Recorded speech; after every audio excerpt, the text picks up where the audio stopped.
बिस्मिल्लाहिर्रहमानिर्रहीम। अस्सलाम वालेकुम नाज़रीन, आप यूट्यूब चैनल देख रहे हैं। मैं इमरान खान हूँ। खबरें बहुत ज़्यादा हैं तो मुझे बहुत तेज़ी से आपको बतानी होगी और बहुत इंपॉर्टेंट खबरें भी हैं आज इस वीलॉग में आगे चलकर। लेकिन सबसे पहले जो पाकिस्तान तहरीक इंसाफ ने बहुत बड़ा पावर शो किया है उसके बारे में कुछ चीज़ें मैं आपके साथ शेयर कर देता हूँ।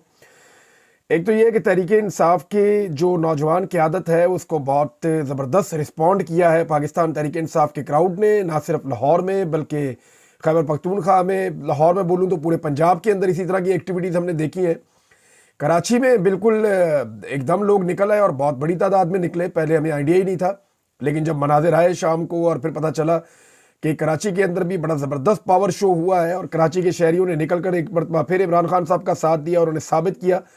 अच्छा, एक चीज़ तो साबित हो गई है कि इमरान खान साहब जिसको आगे करेंगे वही लीडर होगा पाकिस्तान तहरीक इंसाफ में। यानी मैं ये देख रहा था कि जुनैद अकबर बिल्कुल एक नई क़यादत थे और उनकी मुखालफत भी थी पहले बाकी लोगों से पिछली क़यादत के साथ, लेकिन इमरान खान साहब ने अचानक आउट ऑफ द वे जाके उन्हें इख्तियार दिया और फिर उनकी आवाज़ के ऊपर जिस तरह लोग निकल कर आए और जब तकरीर हो रही थी तो सबसे ज़्यादा लोगों ने रिस्पॉन्ड भी जुनैद अकबर साहब को किया। यानी जिसके ऊपर इमरान खान का एतमाद होगा, जिसके ऊपर इमरान खान का हाथ होगा, वही लीडर होगा। वैसे यहाँ तो ये दिखाई दे रहा है, यानी लोगों का इमरान खान साहब के साथ जो वाबस्तगी है वो यहाँ नज़र आती है कि हैरान कुन हद तक ज़्यादा रिस्पॉन्ड किया जुनैद अकबर को बाकी लोगों की निस्बत क्राउड ने। और ये वहाँ जो सहाफ़ी गए उन्होंने भी ये बात रिपोर्ट की है। कुछ और सहाफ़ियों की रिपोर्टिंग है, मैं आपके साथ शेयर करूँगा, लेकिन यहाँ कुछ खबरें हैं। उनमें एक तो बड़ी खबर ये है कि कराची के अंदर बहुत बड़ी तादाद में लोग निकले और स्वाबी का जलसा बहुत कामयाब जलसा था। अब PMLN ने कोई बनाई, बेचारों ने बड़ी मुश्किल से एडिट कर के कभी कोई जाली तस्वीर बनाई है, उनके बेचारों के सहाफ़ी भी उसको पोस्ट कर रहे थे। और देखें, अपना जलसा तो कर नहीं सकते, ना नवाज शरीफ जलसा कर सकते हैं, ना मरीम नवाज कर सकती हैं, तो उनके पास कैपेसिटी नहीं है। तो जब पाकिस्तान तहरीक इंसाफ जलसा करती है तो उसके अंदर वो कोई ना कोई ख़राबी ढूंढने की कोशिश करते हैं, जब नहीं मिलती तो एडिट करके कोई ना कोई चीज़ बना के फिर उसको पोस्ट करते हैं। वो बेचारे पकड़े भी गए, वो एडिट कर चीज़ें बनाकर पोस्ट कर रहे थे। अच्छे खासे लोग हैं, PTV में इनको नौकरियाँ मिली हुई हैं, फिर भी बेचारे मजबूर हैं, नौकरी के हाथों मजबूर हैं। एक चीज़ नाज़रीन और मैंने देखी कि इस निज़ाम ने पाकिस्तान तहरीक इंसाफ के साथ सारा कुछ करके देख लिया है, लेकिन ये ना इमरान खान को शिकस्त दे पा रहे हैं और ना ये इमरान खान के साथियों को, उसके खिलाड़ियों को शिकस्त दे पा रहे हैं। देखें, इंतखाबी निशान छीन लिया, वो हार नहीं माने। उन्हें इलेक्शन लड़ने ही नहीं दिया, वो फिर भी हार नहीं माने। लीडर उनका जेल में भेज दिया, वो फिर भी हार नहीं माने। फिर उनसे उनका मैंडेट भी छीन लिया, हुकूमत उनकी बन रही थी वो छीन ली, फिर भी वो हार नहीं माने।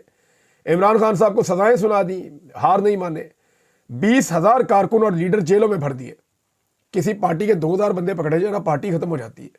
यहाँ 20,000 बंदे जेलों में भर दिए, लीडर भी जेलों में भर दिए, फिर भी हार नहीं माने। गोलियां तक चलाकर देख ली, फिर भी ये लोग हार नहीं माने। अब जब गोलियां चलाई गई थी ना यहाँ D चौक में, तो उसके बाद ये बाकायदा हुकूमती कैंपों की जानिब से कहा गया था कि अब पाकिस्तान तहरीक इंसाफ की कमर हमने तोड़ दी है। आज के बाद पाकिस्तान तहरीक इंसाफ कभी एहतजाज नहीं कर पाएगी। ये दावा जो है ये बहुत सारे वज़रा भी कर रहे थे, PMLN के जो बहुत करीबी सहाफ़ी हैं वो भी कर रहे थे, एस्टेब्लिशमेंट के जो टाउट्स हैं वो भी ये दावा कर रहे थे कि PTI की कमर हमने तोड़ दी है और आज के बाद दोबारा ये खड़ी नहीं हो सकेगी।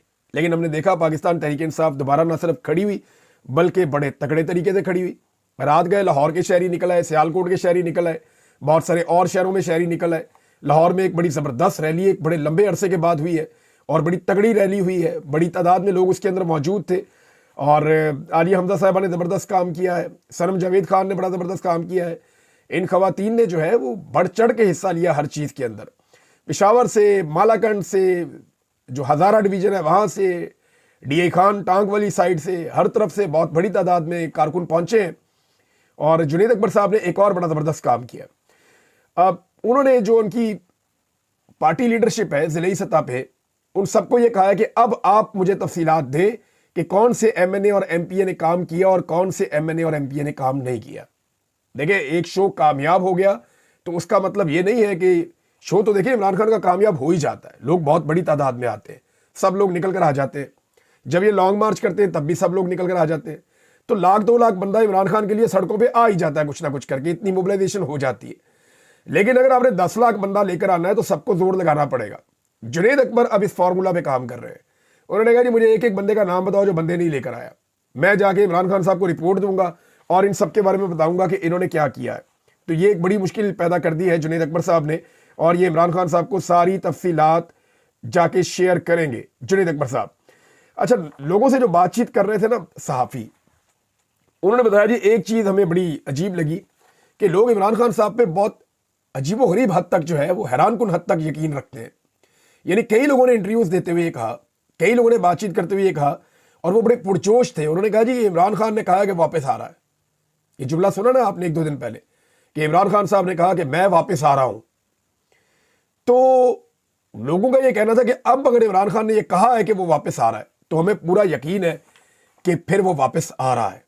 ये जनाब इमरान खान का और लोगों का ताल्लुक है, और लोग आज भी इमरान खान के साथ खड़े हैं सारा कुछ होने के बावजूद। ये नवश्ता दीवार है, अगर कोई पढ़ना चाहे तो पढ़ ले कि आपसे ये नहीं होगा। ये लोग हैं, ये हार नहीं मानेंगे, आपको इनसे हार माननी पड़ेगी। बज़ाहिर तो ऐसा ही दिखाई दे रहा है। यहां मेरे पास से जो इंपॉर्टेंट खबरें हैं जो मैंने आपको कहा मुझे आपके साथ शेयर करनी है कि अब हुकूमत ने एक नया बयानिया बनाना शुरू किया है, वो मुझे आपके सामने यहां पे रखना पड़ेगा। हुकूमत बार बार कह रही है तरक्की और खुशहाली हो रही है, तरक्की और खुशहाली हो रही है। हमारा जो वज़ीर आज़म है शहबाज शरीफ, वज़ीर आज़म का ये काम नहीं होता। वज़ीर आज़म अपना काम करते हैं, और जब वो अपना काम करते हैं तो उनकी वीडियोज़ चलती रहती हैं, उनकी कवरेज होती रहती है। लेकिन यहां शहबाज शरीफ ने इश्तिहारों में काम शुरू कर दिया है।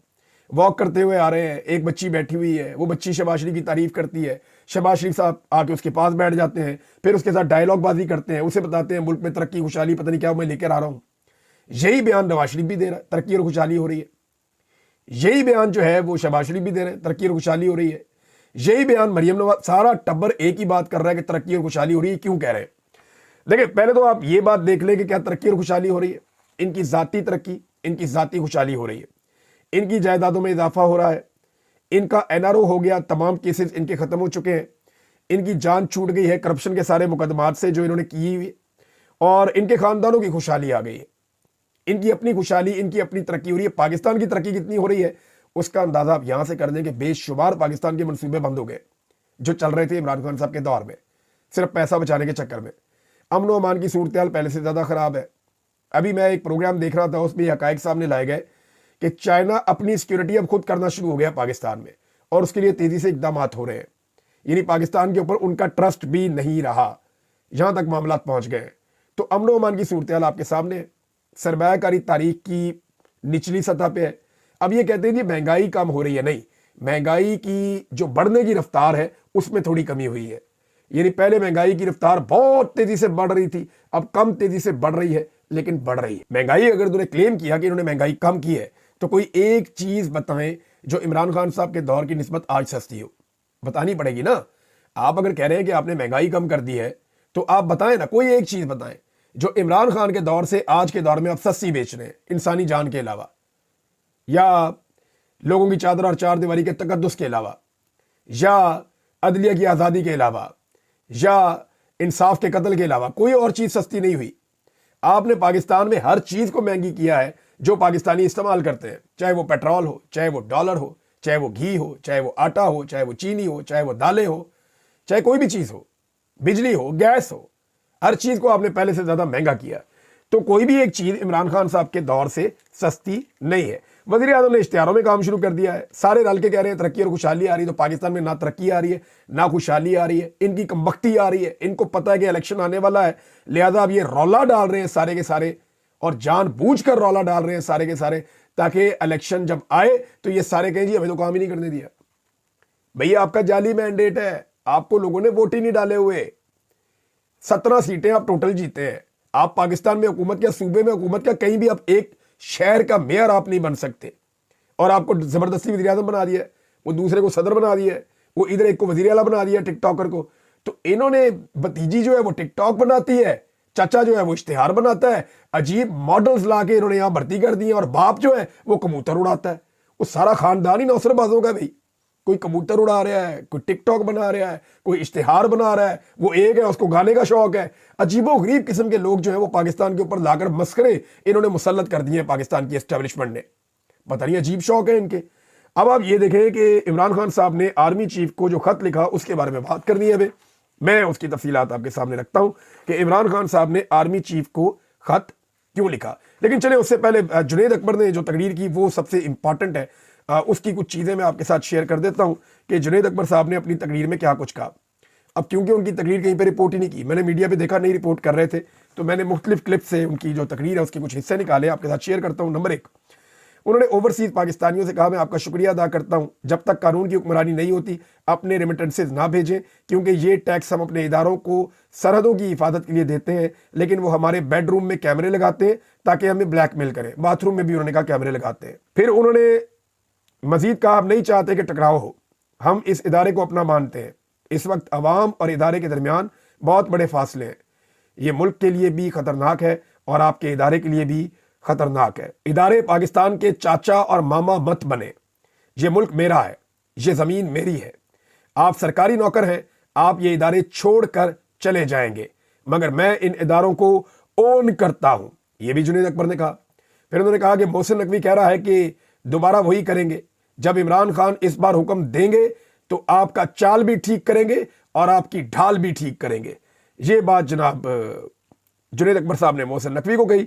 और इसके अलावा उनका स्टेटमेंट है, मैं इदारों और वजीर दाखिला को पैगाम देता हूं कि 26 नवंबर को हमें अपनी रियासत और इदारों से ये उम्मीद नहीं थी कि आप हम पर गोलियां चलाएंगे, लेकिन इस बार हम आपकी गोलियों की तैयारी के साथ आएंगे। नाज़रीन, पाकिस्तान तहरीक इंसाफ की एक अंदरूनी सियासत भी अजीब सी चल रही है, और ये जो अली अमीन गंडापुर और जुनैद अकबर साहब ये कुछ भी कहते हैं अपने मुंह से, ये जो इख्तलाफात हैं ये बज़ाहिर दिखाई देते हैं। सलमान अकरम राजा और शेर अफजल मरवत ये कुछ भी कहें, इख्तलाफात दिखाई देते हैं, और स्टेज के ऊपर बड़ी भोंडी और अजीब व गरीब किस्म की हरकतें हमने होती हुई देखी हैं, जिनसे हमें नजर आता है कि पाकिस्तान तहरीक इंसाफ में इख्तलाफात हैं। अब इतनी बड़ी पार्टी है, उसमें इख्तलाफात तो होते हैं, लेकिन नॉर्मली ऐसे मौकों के ऊपर ऐसी चीज़ों से गुरेज करना चाहिए। एक दूसरे को नीचे आप दिखाएंगे तो इमरान खान की मदद कैसे करेंगे? इस वक्त तो इनका लीडर जेल में है, लीडर को अगर जेल से बाहर देकर आना है तो कम से कम अपनी लड़ाइयां इस वक्त इन लोगों को भूलनी पड़ेंगी। इमरान खान साहब ने आर्मी चीफ को जो दूसरा खत लिखा, मैंने आपको पिछले वीलॉग में वो खत पढ़ के सुनाया। इमरान खान ने ये दूसरा खत क्यों लिखा, ये मैंने आपसे कहा था मैं आपको अगले वीलॉग में बताऊंगा। तो कुछ चीजें हैं जो इमरान खान साहब साबित करना चाहते हैं ये खत लिखकर। एक तो इमरान खान साहब चाहते हैं कि वो ये तासुर बनाए कि उन्होंने अपनी जिम्मेदारी पूरी की है।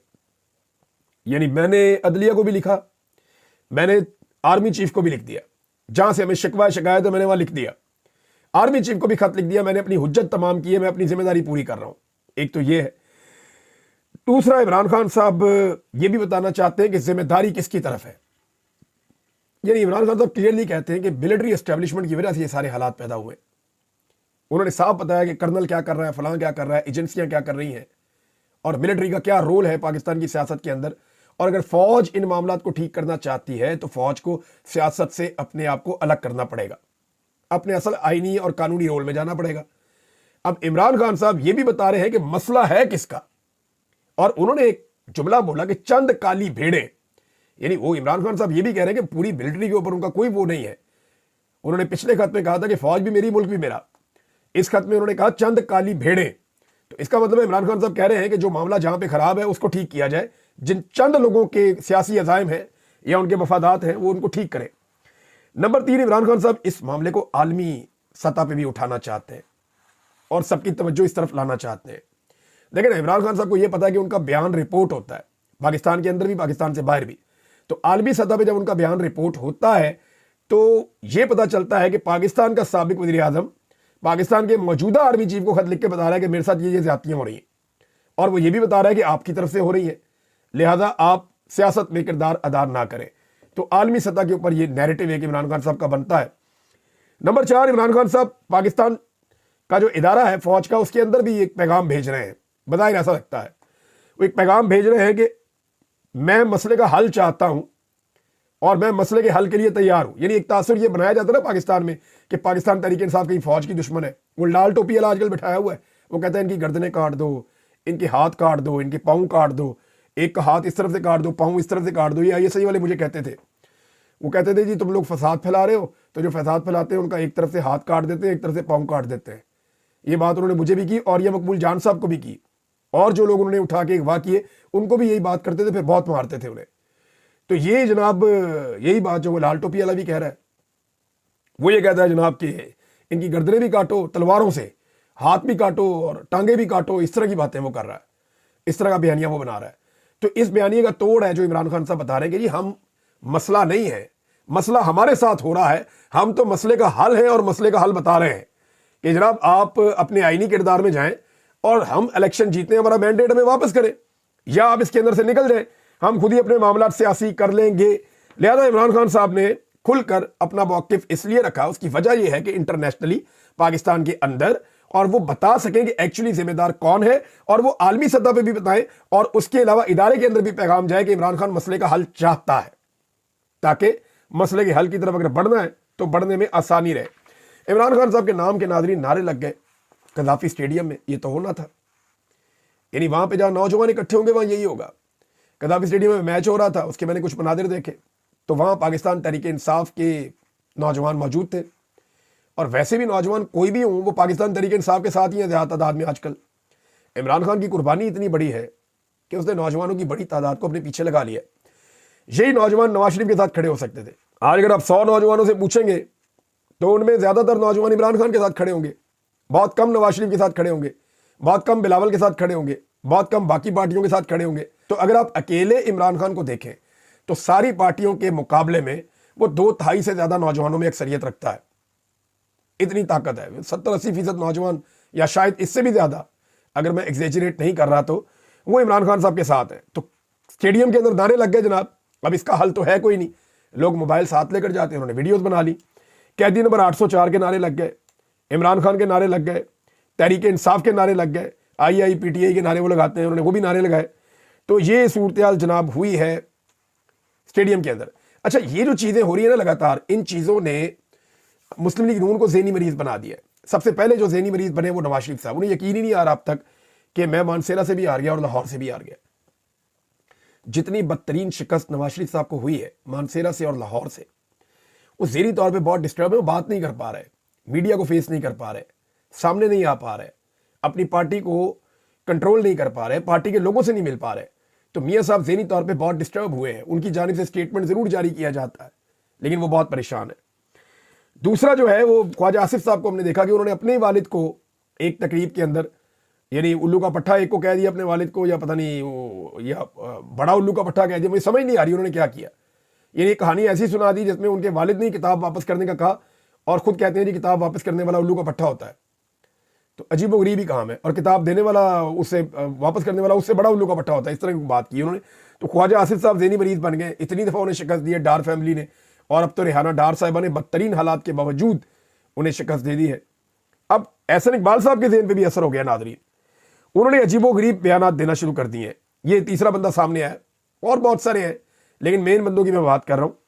उनकी ज़हनी हालत बहुत ख़राब हो गई है। उन्होंने एक स्टेटमेंट दिया कि हम पाकिस्तान को अल्लामा इकबाल का कायदे आज़म बनाएंगे, पाकिस्तान को अल्लामा इकबाल का कायदे आज़म बनाएंगे। ठीक है जी, स्लिप ऑफ टंग हो सकता है एक आधा जुमला। और दूसरा उनका जुमला यह है, मुस्लिम लीग नून पाकिस्तान की माँ है।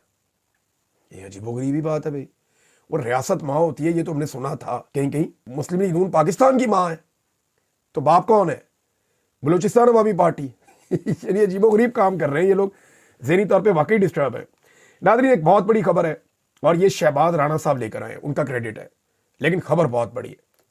पाकिस्तान में IMF का एक मिशन आया हुआ है, 6 तारीख से आया हुआ है, और ये मिशन 14 फरवरी तक पाकिस्तान में रहेगा। ये मिशन जो काम पाकिस्तान में कर रहा है, आपको हैरत होने वाली है अब।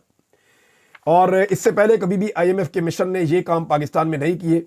जो वो अब करने जा रहा है वो करप्शन की रोकथाम और गवर्नेंस के निज़ाम की बेहतरी के लिए पाकिस्तान के अंदर चीज़ों को देख रहा है कि पाकिस्तान के तमाम इदारों तक उसको दस्तरस दी जा रही है, और लगभग 5 बड़े एरियाज में वो फोकस करेगा।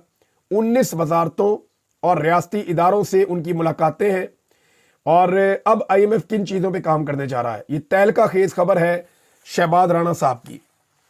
रूल ऑफ लॉ के ऊपर IMF फोकस करेगा पाकिस्तान में, एंटी करप्शन के ऊपर IMF फोकस करेगा पाकिस्तान में, वेस्टर्न इंटरेस्ट यानी लोगों के जाती फायदे, और वही बैठ के कवानीन बना रहे हैं। यानी जिनकी मिलें हैं, शुगर मिलें, वही शुगर मिलों के हवाले से गन्ने की खरीदारी के कवानीन बना रहे हैं। किसानों को मारो, गन्ना सस्ता ले लो, और चीनी बनाओ, चीनी महंगी बेचो, या उसको एक्सपोर्ट करने की पॉलिसी। तो कन्फ्लिक्ट ऑफ इंटरेस्ट भी आप कह सकते हैं। तो इसके ऊपर भी वो देख रहे हैं। मनी लॉन्ड्रिंग और टेरर फाइनेंसिंग का जो है वो मामला भी देख रहे हैं। ये फेटअप भी देखता है पाकिस्तान का ये मामला।